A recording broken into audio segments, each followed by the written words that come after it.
დაიწყო თავისუფლება, რა თქმა უნდა, მზია ამაღლობელს თავისუფლება, რა თქმა უნდა, ყველა პოლიტიკას და მინდა ერთი რამ თქვა, საბჭოთა კავშირის დროს, როცა მე ბავშვი ვიყავი, ყველა ვიცოდით, რომ იყო ასეთი მერვე პოლკი, რომელშიც ყველა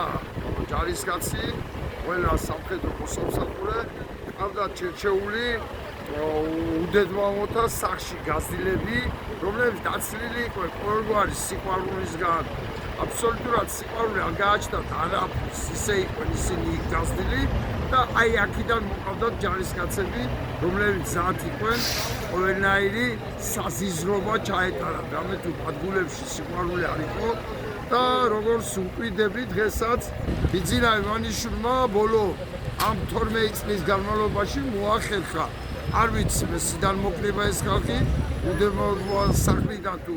ქუჩიდან მაგრამ მოახერხა ისეთი ადამიანების მოძებნა პოლიციაში რომელსაც არავითარი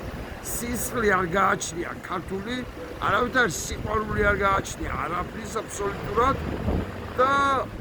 აი ასეთი ადამიანების საშუალებით უნდა ხელისუფლება შეინარჩუნოს და მინდა ახლა ქართული ოცნების მომხრეებს უთხრა რომ თუკი ისინი შეძლებენ რაც შიდაც ეჭვმეპარება ამ ადამიანების კატეხვას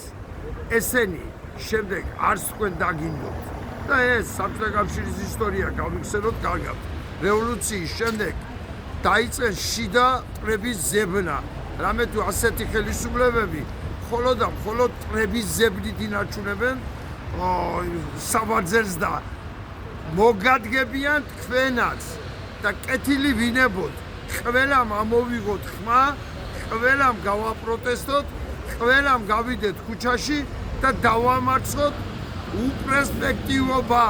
საქართველოს ყოფნა არ ყოფნის საკითხია და ავირჩიოთ ყოფნა, ავირჩიოთ სიკეთე და ავირჩიოთ დემოკრატია, ავირჩიოთ თავისუფლება.